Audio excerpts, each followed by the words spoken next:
4 years ago, I was basically on the path of becoming a drunk. My mental health was as shit as it could get. I was suffering from crippling anxiety, depression, panic attacks, mood swings, overall just an empty feeling and sense of emptiness inside me. Basically just didn't even see the point of playing this life game anymore. 3 years ago, I walked away from alcohol and by doing so, fixed my mental health completely and got my life back in order. 2 years ago, I created this YouTube channel and my other YouTube channel as a step in the right direction of pursuing my dreams to make a living on my own terms one day and actually just leave the world better than I found it by giving back value to the world. And 6 months ago, I finally mustered up the courage to put everything in a storage unit, making myself technically homeless. And I took a leave of absence from work and I bought a one-way ticket overseas to Southeast Asia, Bangkok, Thailand. No plan, no agenda. I just wanted to go on an adventure and see what happened. So now in this video, I'm gonna actually talk to you guys about all the shifts mentally, emotionally, spiritually that have happened to me by just unplugging from the world I know, this world, America, the place I'm from, and actually just going into the unknown and living life for a little bit in a very unfamiliar environment. So I think to start things off, I do want to talk about kind of why I went on this trip. And I talked about it just a little while ago, you know, like I'd quit alcohol and my mental health was in order. Like I want to just clarify that my life before I went on this trip, it wasn't bad by any means. It's like my habits were good. You know, I would wake up, I'd work out every day, I'd meditate nearly every day, I'd go to work, I had my decent income coming in. But besides all of that and like doing really good, taking care of myself, you know, sober, not drinking alcohol, positive mindset, meditation, all of this stuff, I still felt this kind of underlying sense of just like emptiness. Like there's got to be more to life. Like there's got to be something else out there for me. Like is this really it? You know, I look around, you know, the streets of Dallas, Texas, and I just had this gnawing feeling that I'd been ignoring for years. I've had this feeling for a long time. Like, man, there's gotta be something more to this life game. Like this just doesn't feel like it. And even though on paper, like life should be like fine and dandy, like, you know, like what, I'm young, I got a good job, like my mental health's good, I'm sober. Like I still felt like there was this shift internally that needed to happen for my own spiritual growth, but just my own growth in general. And I felt like the only way to get that was to just unplug from everything I knew. Like my old habits, my old routines, the place I'm from, the world I know, the culture I've been surrounded basically my whole life here in America, and just go somewhere unknown for an extended period of time, somewhere I've never been before. And before I even took this trip, there was definitely a lot of fear. Like, you know, there's always that fear of going into the unknown. It's like, before you go somewhere you've never been, it's just like, whoa, like, am I really gonna go there? Why am I even going there? What am I trying to prove? Maybe the changes that I want to happen won't actually happen, or maybe I don't even need this kind of trip to have this shift happen to me. But long story short, I needed it. Even though I didn't know I needed this kind of adventure, it was exactly what I needed. And the changes that have happened to me since going on this adventure have been absolutely insane. And we're gonna talk about them here today in this video. So that's kind of like the backstory why I wanted to do this trip. Like I had always had this idea that I wanted to just go on a solo adventure across the ocean, someplace I'd never been, and be gone for multiple months. Like I took a leave of absence from my job, guys, but I would have quit if they hadn't given me the time off. So I got 5 months off from work, so from September to February, and I jumped ship, man. I put everything in that storage unit like we talked about. I bought that one-way ticket and I went overseas, kind of a eat, pray, love sort of thing. I actually haven't seen the movie, but everybody I talk to basically tells me that's what I did. So I guess that's what I did, guys. But it was so freaking worth it. And there was a lot of fear before I went on this trip. And honestly, part of me wasn't even looking forward to going. Part of me was so addicted and just stuck in my own mundane habits and patterns and behaviors here in America that it was really so hard to like get myself to like up and leave until I basically just had no choice. Like, all right, I don't have a home. Everything's a storage unit. I've got this flight going to Bangkok.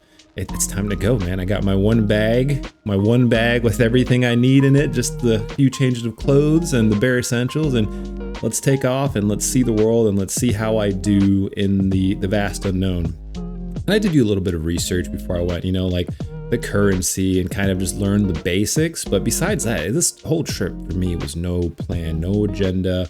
There's nowhere I had to be. There was nothing I needed to do. The only thing I needed to do was to be with myself in an unfamiliar environment, unplug from the matrix of the life I'd known, and actually just set off on this adventure and just see what happened. And the changes that have happened with me have been just beautiful and crazy. And I thought they'd disappear when I made it back to America, but actually no. I think I really just have actually changed and shifted into the higher version of myself that I always knew I could be, or that I knew I should have been. So I booked this ticket and I went to Bangkok, and it was such a beautiful experience, guys. I had no agenda, no plan. So basically I stayed wherever I wanted for as long as I wanted. And I left when I was ready to go. And Asia, Southeast Asia was a complete game changer. And before I even went there, guys, like I didn't know anything. I didn't know the local currency. I didn't know how to really get around. I said I knew some basic stuff, like basically how to get out currency and how to get a SIM card. And after that, I'm just like, I'll figure it out. Thank God for Google and the internet. And yes, they still have internet over there. So you'll be good figuring it out on your journey as well, if you do decide to take one.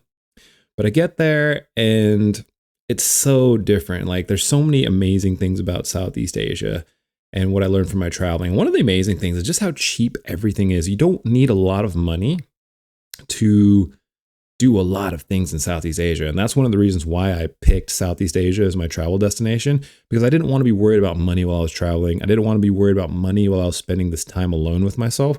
And I didn't want to be worried about money while I was focused on my own growth and seeing what would become of me after doing a trip like this. So that's why I picked Southeast Asia. And to put things in perspective, guys, like I took a Grab from the airport to my hostel where I was staying at in Bangkok. It's like an hour-long drive. It cost me, I think, like $8 or $10. Back here in the States, that would be like $100 to put things in perspective. Everything over there is so cheap, and it's amazing. Like you can get the best meal of your life. Like I'm talking, you get yourself some pasta, not pasta. I'm lying, not pasta. You don't want pasta in South Asia. Like pad thai or like some curry.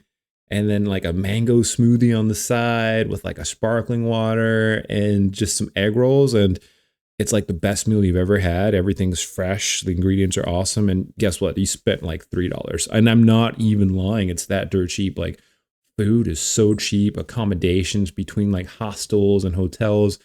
Hostels, I'm spending anywhere from as cheap as $3 a night to max like $15, $16 a night. Hotels, as in like I'm getting myself like a king size bed with AC and like my own shower for like $10 a night in Laos. And the most I was spending for my hotels was about like $40, but usually on average it'd be somewhere in between. So it's so cheap. Like $2,000 a month is comfortable living in Southeast Asia with travel and everything included, but you could do it for much cheaper. And if you want a separate video, I'll talk more about money and budgeting and stuff if you want that. But point is, everything was so cheap, guys. That's the first thing. Like, first of all, your money goes so far over there, especially if you're coming from America. It's like everything is so freaking cheap. It's an absolute dream, guys. Like I got a 90-minute massage in Laos. 90 minutes, back, neck, so shoulders. Best massage of my life. It was $3, guys. $3. Thailand, a little bit more expensive, like like maybe $5, $6. Maybe $8, but it wasn't bad at all. Like I would go and I would get a massage and I'm like, yeah, I'm feeling good. I'm feeling relieved. And then I would get another massage. And then I get like a foot massage after. So I'd spend like 2.5 hours getting massages. Beautiful, man. And that was basically everywhere I went in Southeast Asia. Like didn't even matter the city. Well, like I said, I got to Bangkok and my rough travels was I stayed in Bangkok. And at first I thought I was going to go south towards like the islands. But then I just met fellow travelers. And the whole point of this trip was like, I'm just going to go where the wind takes me. I'm going to talk to people. I'm going to meet people and then figure out my destination from there. So I ended up my route ended up being Bangkok, went up north to Chiang Mai. So I was Bangkok for 10 days. I went up to Chiang Mai for about 7 days, went up to this little town in the mountains called Pai. Beautiful place, canyons, sunsets, and don't even get me started on the beauty of Southeast Asia, guys. Like sunsets, the nature, the mountains, the jungles, the oceans, the vibrancy and freshness of everything is just so surreal. You know, like a lot of it is just a man, like it's just like land untouched or ruined by man yet. You know, it's just like that kind of feeling. Just incredible place to visit. But yeah, I went to Pai. I was up in Pai for 6 days, and I went back to Chiang Mai. Chiang Mai is a great city in northern Thailand, a good place to just like set up shop and just live and chill for a bit. Stayed in Chiang Mai another week. Went up to this place called Chong Dao. Stayed there for 17 days. Ended up staying at a homestay with a couple of like the local people who live up there. And what I loved about Chiang Dao is it wasn't even a touristy city at all. It was just this place that was not really off the beaten path. And it was just wasn't really tourist. Like I went for a walk one day and I remember seeing this old man. He's like 80 years old. He's like walking the opposite direction of me. And he looks at me and then he just has this look on his face. He's looking at me like so shocked and so excited. Like I'm just the craziest thing he's ever seen. And then I look at him and he just doesn't stop staring. He stares at me for like the whole time. And I see him again the next day and he does the same thing. He's like, and then he's like commenting on how tall I am. It's just that kind of experience when you're out there. And it was so crazy. And I remember I had actually hurt my back like hiking in one of the caves in Chengdao. So then I extended my stay there for like 17 days. Originally, I thought I was going to stay there for like 2 days, but I ended up staying for 17 days. And it was such a beautiful experience. Like I'm telling you guys, like when I left that little mountain town of Chengdao, my host family I stayed with took me to the bus stop. And I felt profuse sadness because in the span of only 17 days, I had developed a bond with these people that was just so unreal. Like, I don't think I've ever bonded with somebody ever in the States that quickly, but it was like I'd become part of their family. So when I'm leaving 17 days later, I'm feeling like this profound sadness. I'm like, damn, I actually feel like I want to man cry right now. And then I'm hugging them, I'm hugging goodbyes, and I hug the host mom. Then she starts bawling out in tears, and I lost it, guys. I fucking lost it. I bawled out in tears, and then they started bawling out in tears and everybody was crying. And I'm on this bus, like leaving. I'm like, why am I leaving? I'm like, how did I find like a little slice of something that felt like home so far away from home? And it's just incredible that I had that kind of connection with just strangers I'd met while traveling. And I'm going to talk about the people and like how human things are over there. But that was a very surreal experience for me when I was up in Chengdao. I had a lot of actually spiritual moments there. I remember this one time, and I don't think I was very my path to spirituality and getting really good with my higher power has been something that I have been growing into over these last few years. But I feel like now I'm at a place where I can say, yeah, I'm definitely deeply spiritual, not quite religious, but I definitely have a lot of faith in a higher power beyond me. So I had this moment there. And I remember I was like going on one of my nature hikes. I was looking at this mountain, beautiful mountain. And I was just having some thoughts. You know, I'd been on my journey for a few weeks and I'm just like having my chat with the big guy personally. I'm like, you know, hey, God, higher power, Odin, Christ, whoever it is. I'm like looking up at the sky. I'm like, am I on the right path? Am I where I'm meant to be? Am I moving in the direction that I'm meant to be moving? Like I'm asking like, am I guided? Please show me a sign to show me that I'm like guided and on the right path. Because I was feeling a little bit lost halfway through my travels. And then, I kid you not, as soon as I turned away to walk away, I had this realization that if I even asked that question, of course I'm guided. Of course I'm on the right path. Of course I have faith in the universe and whatever my destiny's meant to be, that's what it's going to be. And then as soon as I had that realization, I turned back around. I saw this giant flock of birds literally just fly from out of sight. Like literally, like there was nothing. I turned around, and as soon as I turned around, giant flock of birds literally flew into view from like past a mountain. So it was like, if that's a sign, man, like that's a sign. So that was a very spiritual, just touching place for me when I had traveled. So I stayed there about 17 days.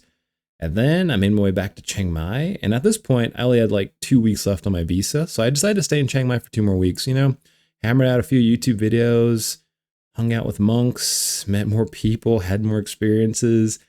Ended up getting to the day before I had to leave the country. So I'm like, I'm next to Laos. Why not just go to Laos? So I got on a slow boat, spent 2 days going down these rivers into Laos, stopping by a different town each night. And again, more surreal experiences. At one point in Laos, I'm going down this river.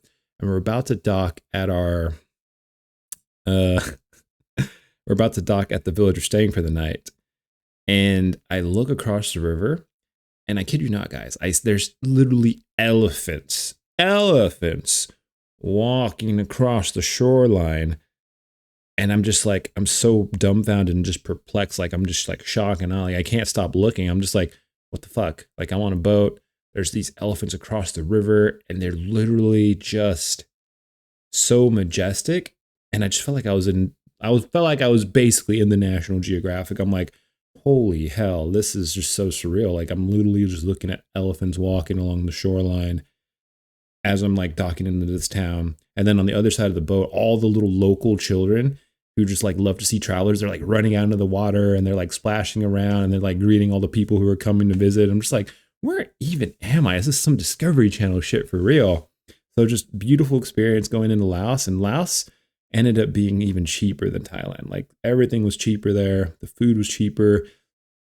An amazing place to visit. So chill. The weather was perfect when I went. Laos is just surrounded by all of these mountains, guys. And I kid you not, during these travels, I was doing everything. Like, when I got to Vang Vieng, another city in Laos, I went on a hot air balloon up in the mountains and just got this beautiful view of basically Laos and the mountains. And it was so surreal and so heavenly. And I was like, man, I'm so humbled to like be here right now. And it was just incredible, guys. Like, I spent 3 weeks in Laos and don't regret a single moment of it. That was just a beautiful country to visit. And I had an incredible time. And like, the stories I'm telling you guys are just the ones that are rolling off my head, but there's so many more stories. This is just like my Spark Notes compressed version for you guys to catch up to speed. So I'm there and I'm just like, man, what a beautiful experience, you know? And then I make my way back to Thailand to go down south for some of the islands. So I end up flying from Luang Prabang to Suratani. Again, Suratani is a little transit city where people don't stay. People just stop there to basically go straight to the islands. So for fun, I decided, you know what? Let me just stay here for a week and see what the Suratani is all about. And again, just another beautiful town, another beautiful place to stay, nice people. Like, it's crazy over there. So here's the thing, guys. I remember one time, and I think this was up north in Chiang Mai, but I think this would apply anywhere you go in Thailand. I was walking on the street and one of my flip-flops broke. So I'm like, well, shit, this sucks. I guess I'm just walking with one foot because my other flip-flop broke. As soon as my flip-flop broke, not even like 17 seconds later, this like young girl, like 13, 14 years old, is running across the street. And she's like telling me to like come with her to her house across the street. So I'm like, oh, okay, what's going on? She sees my flip-flop that's broke and she's pointing at it. And she's like, hey, yeah, come over here. So her and her other sister come run across the street. They basically take me back to their place and they're like, oh, can we fix it? Is it okay if we fix it? You know, like, English is a little hard for them. But I'm like, oh yeah, that would be so great if you like could. So they take it inside the house and basically they fix my flip-flop, guys. Like, I kid you not, it broke 17 seconds ago. And in that time frame, some local person is running across the street offering me help. And I was like so humbled by that experience. I'm like, can I pay you? Can I give you money? And they didn't want anything. That's the thing.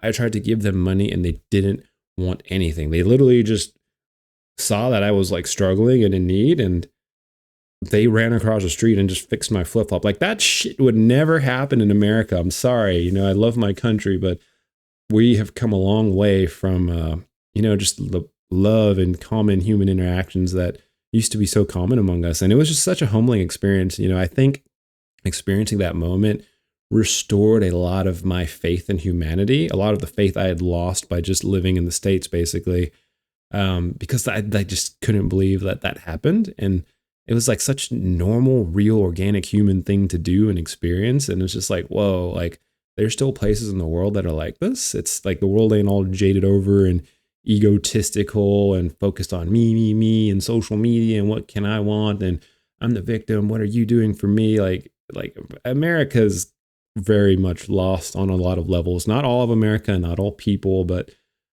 in a lot of ways, this country, you know, we're lost. We're not where we should be. And I hope more people wake up and help shift things in the right direction. Because right now, the way things are, majority of people just not at that level, man.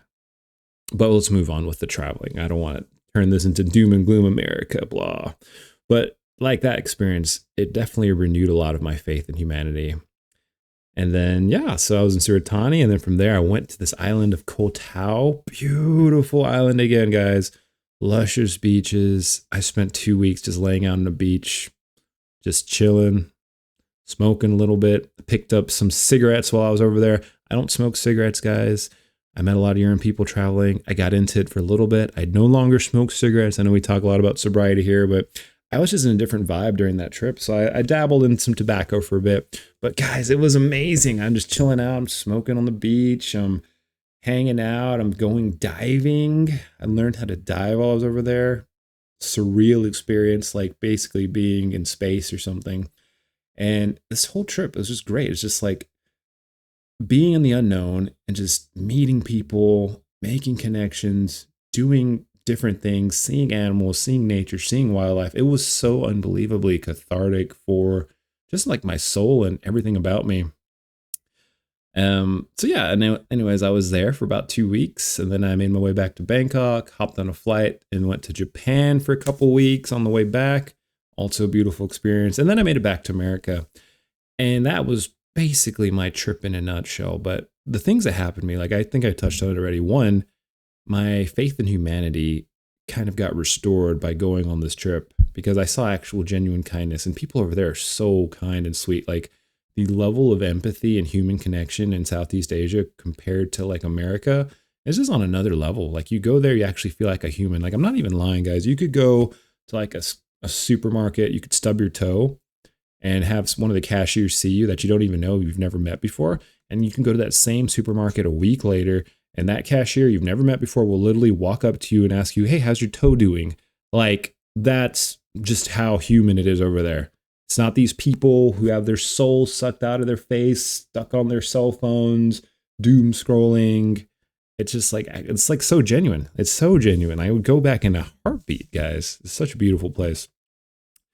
But yeah, man, this whole trip for me was beautiful. And I feel like I said, a lot of the shifts internally that I felt like needed to happen finally happened on this trip. Like since coming back, I've found so much peace. And I think a lot of it came from just unplugging from the habits, patterns, routines, the normal life I knew that I'd been plugged into for so long, and putting myself into this unknown environment for 4 months, 5 months of traveling was enough for me to actually really get good and clear with myself, who I am, my core values and beliefs, and just little things about me. Like I realized how easy it is for us to get pulled into other people's narratives or other people's ideas of what a good life is. But ultimately what I've realized is a lot of the essence of life is literally just to be, guys. Just be. Like a lot of times we have these, like life isn't a problem to be solved. A lot of times we have these issues and these things we really want to work on or fix in our lives. But life isn't a problem to be solved. A lot of times the answer is simple. It's just be. Accept everything about your life. Accept where you're at, who you are, how you look, everything about your circumstances.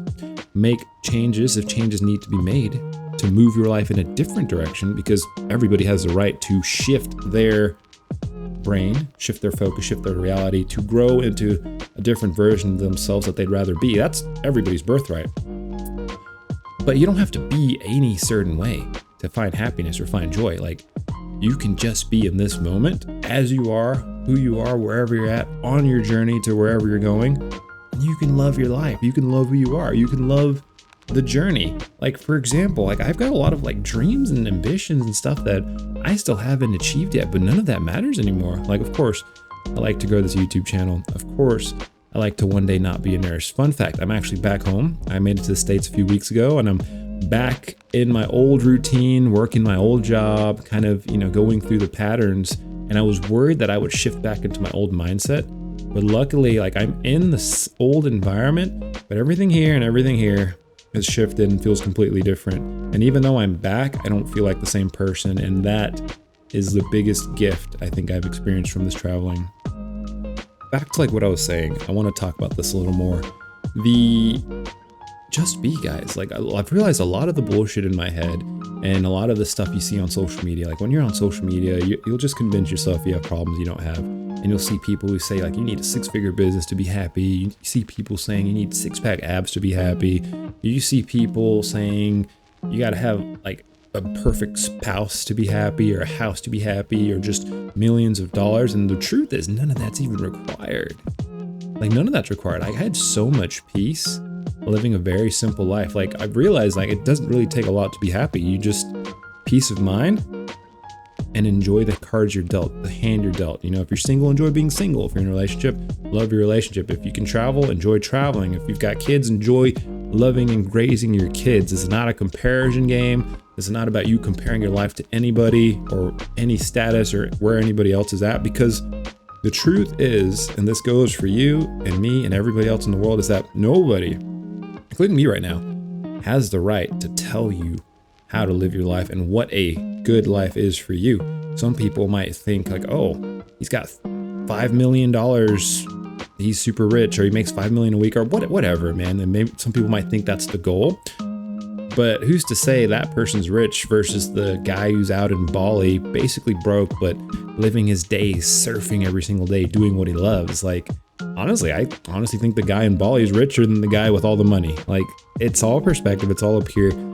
We get the right at any moment, to define what a good life is for us. Like, for example, me, a good life for me is just basically being sober, cultivating my happy mindset, and just enjoying where I'm at, wherever I'm at, enjoying this journey of life, enjoying the process of going places. Like, I've got goals, sure. I've got things I want in life, sure. There's a lot of things I haven't achieved yet. I'm definitely not filthy rich. I'm definitely not blown up on YouTube. I've definitely don't have my perfect relationship, but my life is perfect. Like, even though I don't have all that stuff, life is great, guys. And I swear to God, like, if I came back from this trip just feeling like I had everything I needed, even though there's a lot of things I thought I needed, I realized I didn't need any of it, and that I've been good this whole time. You don't become enough, you just are. And I've had enough time to sit with myself to realize, like, yeah, you know, I've always been enough. I've always been a cool dude, and I'm always going to be a cool dude, and whatever the gods have in store for me, I accept it. And I think I love this feeling right now, is that every day I live since coming back from this adventure, and even while I was on this adventure, it feels like a bonus. Like, I feel like now the life I've lived, and I haven't lived like a perfect life. I've had a lot of rock bottoms and like breakups and mental health issues, and I've had a lot of shit happen to me in my life. But I'm at a place right now where I can look at everything that's happened in my past, and I'm just like, I've lived a great life. You know, the good, the bad, the ugly, everything about this existence so far has been beautiful.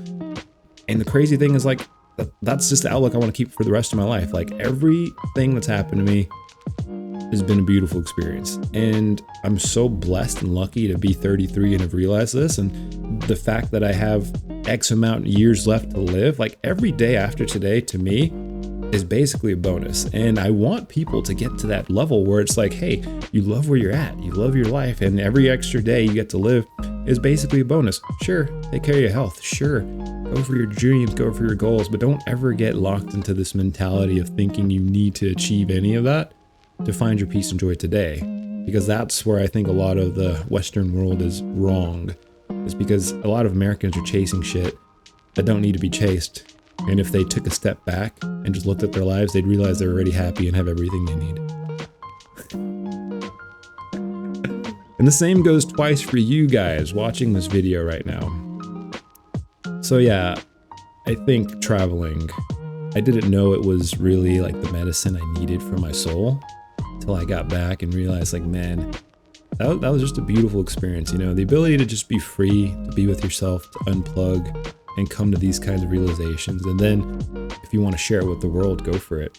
So if you're out there, my friends, and you're thinking about doing a trip like this, because I know a lot of people really want to do something big like this. They want to do something with their lives. And frankly, you should, because we watch too many damn movies of people just having adventures and living these awesome lives. When's the last time we've gone on our own adventure? It's so weird. We love cinema and movies and distractions and sports games, but how many of us actually live our lives like it's a movie and actually do the things and break out of routines and society's normal. You should work 5 days a week and enjoy your weekends off. That's bullshit, by the way. Like having 2 days off a week is bullshit. Your life is short. You should enjoy it and have way more time off. Having 2 or 3 weeks of vacation a year for your career is bullshit. Like, you need way more time than that to decompress. And that's just the lie that America feeds. He's like, oh, you can be fine with 3 weeks of vacation. That's okay. No. After someone who's personally unplugged for 5 months and seen the actual changes that have happened to me, like my self-esteem, my confidence, my overall happiness and sense of well-being, we need more time off. And I strongly encourage you, any of you guys, if you're interested or trying to like plan a trip like this, definitely drop me some questions down in the comments. But I cannot recommend it enough. Like, most people out there will never do something like this in their life. Most people stay stuck in the city they grow up in or the state they grow up in, and they get locked in these prisons that they create for themselves, where they're stuck in their job or their life circumstances. But if you're not stuck, get out. And if you do feel stuck, there's a way out. I don't care who you are. I don't care where you're at. If you really want to do something like this, it's your birthright. Anybody can do something like this, you know? Anybody can figure it out. I met people traveling who were traveling with their children. You know, I met this beautiful couple, you know, they've been married like 15 years. They're in their 40s. They've rented out their house, and they're traveling with their 2 beautiful girls, 9 and 7, just living life and having experiences and making memories. And, you know, I think anybody could do this if they really wanted to. And I don't know what kind of shifts or changes might happen to you if you go on your adventure, but I cannot stress enough how amazing of an experience it is to just be able to go on an adventure. If you got to quit your job, if you got to just save up and work, or if you got to get out of debt, do it. Do what you need to do for your soul, because I can guarantee you, after doing a trip like this and living your life like it's a movie, it's like you're just not normal afterwards. You don't go back to the person you used to be. You're better, and you grow spiritually, mentally, physically, emotionally, and it's just a very rich way to live life. And I want that for you, and I want that for more people out there. So peace and love, my friends. I hope you enjoyed this 33 minutes of story time with me. As usual, if you enjoyed this episode, please hit the like button, subscribe to the family, and consider hitting that super thanks donation button. But, you know, that's just to help me support me and my dreams, but you don't have to. Really, liking it and the fact that you made it this far is enough for me. So I love you guys. I'll see you on the next one. Have an amazing day, and do not forget to smile. Also, yeah, still got Pikachu here. Yeah, I'm about to fade away, cause every time I wake up I feel like it's Monday. Something's going wrong with all the chemicals up in my brain. All of a sudden I don't look at anything the same way. Got a buildup of my thoughts sitting in an ashtray. I'm sorry that I'm so inconvenient, okay. Just let me be me and I'll stay out of your way.